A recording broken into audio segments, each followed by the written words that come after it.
الشيطان الرجيم بسم الله الرحمن الرحيم لقد من الله على المؤمنين إذ بعث فيهم رسولا من أنفسهم يتلو عليهم آياته ويزكيهم ويعلمهم الكتاب والحكمة وإن كانوا من قبل لفي ضلال مبين۔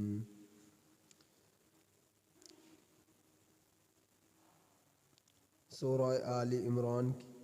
یہ آیت نمبر 164 ہے، جس کی تلاوت، ترجمہ، تفسیر کچھ کل ہو چکی تھی۔ لقد من اللہ، البتہ تحقیق اللہ نے احسان کیا، علی المؤمنین، مومنوں پر، ایمان والوں پر، اذ بعث فیہم، جب ان میں بھیجا، رسول، ایک رسول، من انفسہم، انہی میں سے،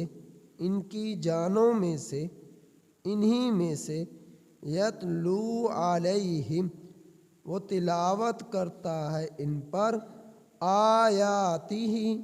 اللہ کی آیات، وَيُزَكِّيهِمْ، اور ان کو پاک کرتا ہے، وَيُعَلِّمُهُمُ الْكِتَابَ، اور ان کو تعلیم دیتا ہے کتاب کی، والحکمہ، اور سنت کی، وَإِن كَانُوا مِن قَبْلُ، اور اس سے پہلے یہ لوگ، لفی ضلال مبین، البتہ کھلی گمراہی میں تھے۔ نبی کریم صلی اللہ علیہ وسلم، جیسا کہ کل بیان ہوا،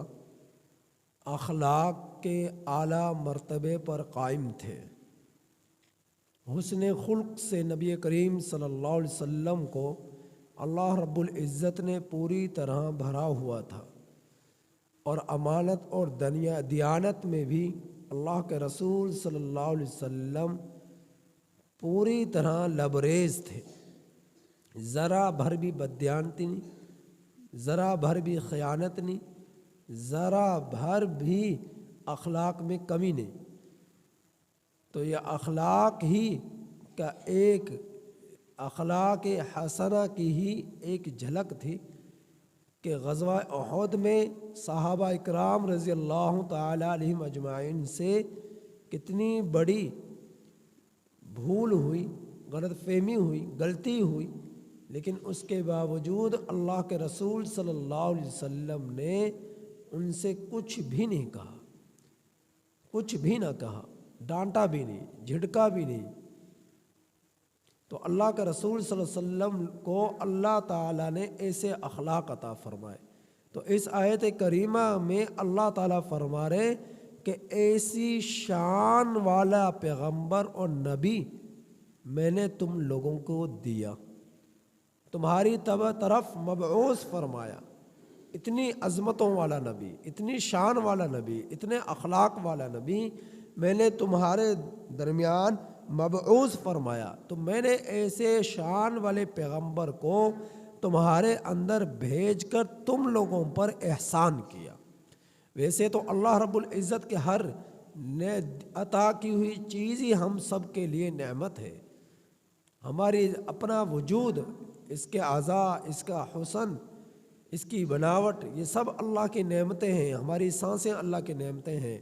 لیکن یہ ساری کی ساری نعمتیں پیچھے رہ جاتی ہیں اللہ رب العزت کے پیغمبر محمد صلی اللہ علیہ وسلم کی نعمت کو دیکھتے ہوئے،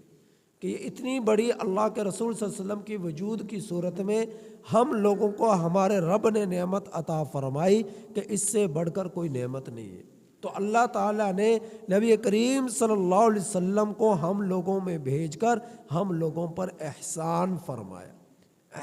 فرمایا. تو آپ صلی اللہ علیہ وسلم کا ہم لوگوں میں بھیجا جانا یہ احسان ہے ایمان والوں پر، اور آپ صلی اللہ علیہ وسلم کو بھیجا جانا یہ احسان ہے کافروں پر بھی. لیکن کافروں کا یہاں پر ذکر نہیں ہوا، ایمان والوں کا ذکر ہوا علی المؤمنین، کہ ایمان والوں پر مومنوں پر احسان کیا. کافروں کا ذکر کیونکہ آپ صلی اللہ علیہ وسلم کی رحمت کل جہان کے لیے تھی، اور کل جہان میں جنس بھی ہیں، انس بھی ہیں، اور انس میں کافر بھی ہیں، مسلمان بھی ہیں. تو اللہ رب العزت کی پیغمبر کی رحمت تو تمام انسانوں کے لیے تھی، لیکن اس سے رحمت سے فائدہ، آپ صلی اللہ علیہ وسلم کی تشریف آوری سے فائدہ صرف انسانوں نے اٹھایا، کافروں نے نہیں اٹھایا.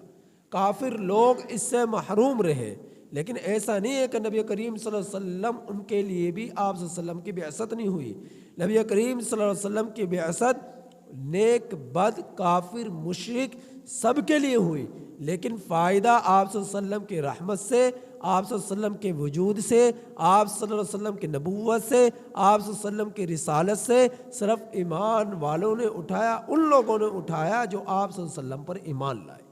آپ صلی اللہ علیہ وسلم کی نبوت اور رسالت کو جنہوں نے تسلیم کیا. تو اللہ تعالیٰ نے فرمایا اذ لقد من اللہ، البتہ تحقیق اللہ نے احسان کیا مومنوں پر، اذ بعث فیہم، جب بھیجا ان میں رسول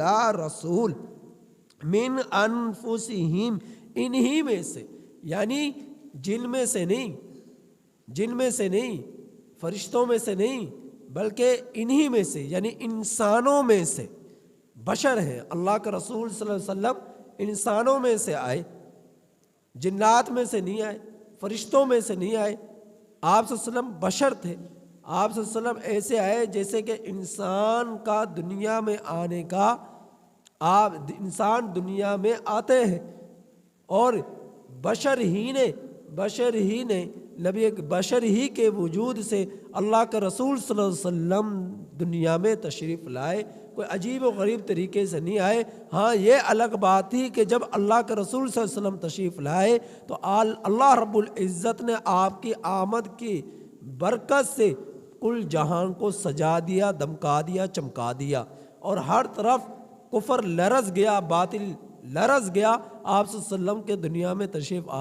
آنے کی برکت سے ہی. تو آپ صلی اللہ علیہ وسلم آئے تو اللہ رب العزت نے عجیب و غریب جو ہے واقعات رونما فرمائے نبی کریم صلی اللہ علیہ وسلم کی تشریف آوری سے. تو آپ صلی اللہ علیہ وسلم بشر ہی میں سے آئے، جنات میں سے نہیں آئے، ملائکہ میں سے نہیں آئے. کیوں نہیں آئے؟ ملائکہ میں سے جبرائیل امین علیہ الصلوۃ والسلام بھی آ سکتے تھے، تو ملائکہ میں سے کیوں نہیں آئے؟ کیونکہ اگر ملائکہ میں سے آتے تو ملائکہ میں سے فرشتہ وہ جو ہے ذمہ داریاں سر انجام نہ دے سکتا جو اللہ کے رسول صلی اللہ علیہ وسلم نے انجام دی. بشر دے سکتا ہے، وہ فرشتہ نہیں دے سکتا، کیونکہ فرشتے کی تو یہ حالت ہوتی ہے، نہ اس کے لیے غم سردی ہے، نہ غم گرمی ہے، نہ اس کے لیے دکھ ہے، نہ اس کے لیے سکھ ہے، نہ اس کے لیے تکلیف ہے، نہ اس کی کسی جدائیگی کا غم، نہ کسی کے اپنائیت کا غم، انہیں کسی چیز کا کوئی احساس ہی نہیں. جبکہ بشر جو ہے اسے احساس ہوتا ہے. نبی کریم صلی اللہ علیہ وسلم کی زندگی میں آپ صلی اللہ علیہ وسلم کی 2 بیویوں نے انتقال کیا. نبی کریم صلی اللہ علیہ وسلم کی زندگی میں آپ صلی اللہ علیہ وسلم کے بیٹوں کا انتقال ہوا. نبی کریم صلی اللہ علیہ وسلم کی زندگی میں نبی کریم صلی اللہ علیہ وسلم کی 3 بیٹیوں کا انتقال ہوا. غم کے پہاڑ تھے. نبی کریم صلی اللہ علیہ وسلم کی زندگی میں نبی کریم صلی اللہ علیہ وسلم کی والدہ ماجدہ کا انتقال ہوا. نبی کریم صلی اللہ علیہ وسلم کی زندگی میں نبی کریم صلی اللہ علیہ وسلم کے دادا عبد المطلب کا انتقال ہوا. نبی کریم صلی اللہ علیہ وسلم کی زندگی میں سید الشہداء حضرت حمزہ رضی اللہ تعالی عنہ کا انتقال ہوا. آپ صلی اللہ علیہ وسلم کی زندگی میں بے شمار غم کے پہاڑ اللہ کے رسول صلی اللہ علیہ وسلم پر ٹوٹے، لیکن اللہ کے رسول صلی اللہ علیہ وسلم نے صبر کا دامن نہ چھوڑا. اللہ کے رب العزت کے رضا پر ہمیشہ راضی رہے۔ تو بشر جو ہے اسے سردی بھی لگتی ہے، اگر سردی نہ لگے تو سردیوں میں ٹھنڈے پانی سے وہ وضو کر کر کس طرح نماز پڑھے اور اسے کس طرح یہ مجاہدہ کرنا پڑے، جبکہ فرشتوں کو اس چیز سے کوئی سروکار نہیں۔ تو اب بشر جو ہے اسے سردی لگتی ہے، ٹھنڈے پانی سے وضو کر کر سخت سردیوں میں نماز پڑھتا ہے، تہجد پڑھتا ہے، قرآن کریم کی تلاوت کرتا ہے، کتنا مجاہدہ کرتا ہے، غم آ جاتا ہے تو اس پر صبر کرتا ہے۔ جس طرح کہ اللہ کے رسول صلی اللہ علیہ وسلم کے بارے میں نے کل ایک واقعہ، بے شمار واقعات ہیں، ایک واقعہ بیان کیا آپ صلی اللہ علیہ وسلم کے لخت جگر حضرت ابراہیم رضی اللہ تعالیٰ عنہ کا، جو نے کہ حضرت ماریہ قبطیہ رضی اللہ تعالیٰ عنہ کے بدن سے تھے، کہ ان کا میں نے واقعہ بیان کیا جب وہ دنیا میں تشریف لائے، 18 ماہ کے ہوئے تھے کہ مدینہ سے باہر ایک آبادی میں ابو لحداد نامی ایک صحابی تھے، ان کی بیوی کہ اللہ تعالیٰ انہیں اولاد دی لیکن وہ وفات پا گئی بچپن سے ہی۔ تو اللہ ان کے جو ہے بدن میں دودھ تھا اور دودھ بہت زیادہ تھا۔ ان کے بیوی نے مشورہ کیا اپنے خاوند سے، کیوں نہ ہم اللہ کے رسول صلی اللہ علیہ وسلم کے پاس جائیں اور آپ صلی اللہ علیہ وسلم سے درخواست کریں کہ ابراہیم کو دودھ پلانے کی اجازت دی جائے، تو ہم دودھ پلائیں۔ تو آپ صلی اللہ علیہ وسلم کے پاس تشریف لائے، خاوند نے اجازت دی، دونوں آئے اور اللہ کے رسول صلی اللہ علیہ وسلم سے اجازت کے ساتھ حضرت ابراہیم کو لے کر چلے گئے اور آپ کو دودھ پلاتے رہے۔ کچھ مدت کے بعد آپ بیمار پڑ گئے، پیغام بھیجا گیا اللہ کے رسول صلی اللہ علیہ وسلم کو، تو نبی کریم صلی اللہ علیہ وسلم چند صحابہ کے ساتھ حضرت ابراہیم کی زیارت کے لیے آئے، لیکن جس وقت پہنچے اس وقت کیا ہو رہا تھا، اس وقت ان کی جو ہے سانسیں اکھڑ رہی تھی، جان نکل رہی تھی۔ نبی کریم صلی اللہ علیہ وسلم نے ان کو اپنے دست مبارک میں لیا، گود میں لیا، تو گود میں لیتے ہی آپ صلی اللہ علیہ وسلم کو دیکھا گیا کہ حضرت عبد الرحمن بن عوف رضی اللہ تعالیٰ عنہ نے فرمایا کہ میں نے دیکھا کہ اللہ کا رسول صلی اللہ علیہ وسلم کے آنکھوں مبارک سے آنسو جاری ہے، آنکھوں مبارک سے بے تحاشا بے ساختہ آنسو نکل پڑے۔ تو اللہ کا رسول صلی اللہ علیہ وسلم کے سامنے فرمانے لگے، اے اللہ کا رسول صلی اللہ علیہ وسلم، آپ لوگوں کو صبر کی تلقین کرتے ہیں لیکن خود آپ صبر نہیں کر پائے۔ تو آپ صلی اللہ علیہ وسلم نے اشارہ کیا، آپ صلی اللہ علیہ وسلم اشارہ کیا، فَأَشَارٌ إِلَى لِسَانِهِ، اپنی زبان کی طرف اشارہ کیا کہ میری زبان کی طرف دیکھ، زبان سے گلہ نہ ہو، شکوہ نہ ہو، نوحہ نہ ہو، اور جو ہے آپ صلی اللہ رب العزت کی ذات پر تنقید نہ ہو اور ناشکری نہ ہو، بلکہ اگر آنکھوں سے آنسو جاری ہو جائے، آنکھوں دل میں تکلیف محسوس ہو تو یہ ایک غم ہے، ایک فطرتی عمل ہے، اس کی ممانت نہیں۔ ہاں، گریبان پھاڑنا، تھپڑ لگانا، بالوں کو نوچنا، گریبان کو پھاڑنا، تو یہ چیزیں ایسی ہیں، چیخو پکار کرنا، بین کرنا، نوحہ کرنا، تو کسی کی جدائیگی پر اس چیز کی شریعت میں ممانت ہے۔ اور آنکھوں سے آنسو کا جاری ہو جانا، دل میں غمگین ہو، دل کا مغمون ہو جانا، تو یہ چیزیں ایسی ہیں جو ہے صبر کو نہیں ختم کرتی، بلکہ ان چیزوں کی اجازت ہے کہ یہ غم ہے، ایک فطرتی ایک چیز ہے جو اللہ تعالیٰ کی طرف سے ہے کہ اتنا غم کرنا اس کی شریعت میں اجازت ہے، اس سے بڑھ کر نوحہ چیخو پکار اس کی شریعت میں اجازت نہیں۔ تو دیکھیں کہ آپ صلی اللہ علیہ وسلم کو کتنا بڑا غم کا سامنا کرنا پڑا۔ حضرت ماریہ قبطیہ رضی اللہ تعالیٰ عنہ کے بدن سے تھے یہ بچے، حضرت ابراہیم رضی اللہ تعالیٰ عنہ تو کتنا بڑا، پہلے بھی عبداللہ تھے وہ بھی وفات پا گئے، ابراہیم تھے وہ بھی وفات پا گئے، تو اللہ رب العزت، قاسم تھے وہ بھی وفات پا گئے، اب ابراہیم تھے تو وہ بھی وفات پا گئے۔ تو اللہ رب العزت کے طرف سے کتنے بڑے غموں کا پہاڑ جتنے غموں کا سامنا کرنا پڑا، لیکن صبر کا دامن ہاتھ سے نہ جانے دیا۔ نبی کریم صلی اللہ علیہ وسلم کو احد مقام پر دندان مبارک شہید ہوئے، کبھی ناشکری نہ کی، اللہ رب العزت کے شکر گزار بندے ہمیشہ بنے رہے۔ پھر آپ صلی اللہ علیہ وسلم جب ہجرت کے وقت جا رہے تھے، حضرت ابوبکر صدیق رضی اللہ تعالیٰ عنہ ساتھ ہیں، نبی کریم صلی اللہ علیہ وسلم کو سخت پیاس لگتی ہے، نبی کریم صلی اللہ علیہ وسلم نے فرمایا اے ابوبکر پانی تو تلاش کیجئے، تو پیاس کی شدت کو برداشت کیا، لیکن جب اللہ کی طرف سے ہجرت مدینہ کی طرف حکم ہوا تو ہجرت کے حکم مل جانے کے بعد پھر مکہ میں نہ رکے، اور اتنا پہاڑیوں سے، صحرا میں سے اور عرب کی سخت گرمی کے اندر جو ہے آپ صلی اللہ علیہ وسلم جو ہے مکہ سے ہجرت فرما رہے ہیں مدینہ المنورہ کی طرف۔ بھوک لگی، 2-3 دن پیٹ پر پتھر باندھتے رہے، تو نبی کریم صلی اللہ علیہ وسلم نے کس قدر پریشانیوں اور غموں کا سامنا کرنا پڑا، لیکن ہمیشہ اپنے رب کے شکر گزار بندے بنے رہے۔ تو اگر یہ جن کسی فرشتے کو ان چیزوں کا سامنا کرنا پڑتا تو اسے کیا پتا کہ غم کیا چیز ہے، اسے کیا پتا تکلیف کیا چیز ہے، اسے کیا پتا گھٹنوں کا درد کیا ہے، اسے کیا پتا سر کا درد کیا ہے، انہیں کیا پتا ہاتھوں کا درد کیا ہے، پیٹ کا درد کیا ہے، کمر کا درد کیا ہے، پاؤں کا درد کیا ہے۔ فرشتے کو نہیں پتا، یہ انسان ہی کو محسوس ہوتی ہیں چیزیں، اور ان چیزوں پر انسان صبر کرے تو اللہ رب العزت حدیث پاک میں آتا ہے انہی تکلیفوں کو اس کے گناہوں کا کفارہ بنا دیتے ہیں۔ سر میں درد ہوا، گناہوں کا کفارہ بنا، پیٹ میں درد ہوا، گناہوں کا کفارہ بنا، ہاتھ میں درد ہوا، گناہوں کا کفارہ بنا، پاؤں میں درد ہوا، گناہوں کا کفارہ بنا۔ تو اللہ رب العزت نے نبی کریم صلی اللہ علیہ وسلم کی برکت سے کس قدر اس امت پر احسان کیا کہ اس کو تکلیف بھی پہنچے تو اس تکلیف پر بھی اس کو اجر مل رہا ہے، تکلیف پہنچے تو اس تکلیف پر بھی اس کے گناہ معاف ہو رہے ہیں۔ تو اللہ رب العزت نے کتنی پیاری شریعت، کتنا پیارا دین، کتنے پیارے پیغمبر ہم لوگوں کو عطا فرما کر ہم لوگوں پر احسان فرمایا، ہم لوگوں پر احسان فرمایا۔ تو فرمایا کہ اس نبی کی شان یہ ہے، اس پیغمبر کی شان یہ ہے، یتلو علیہم آیاتہ، وہ ان پر، لوگوں پر اللہ کی آیات تلاوت کرتا ہے۔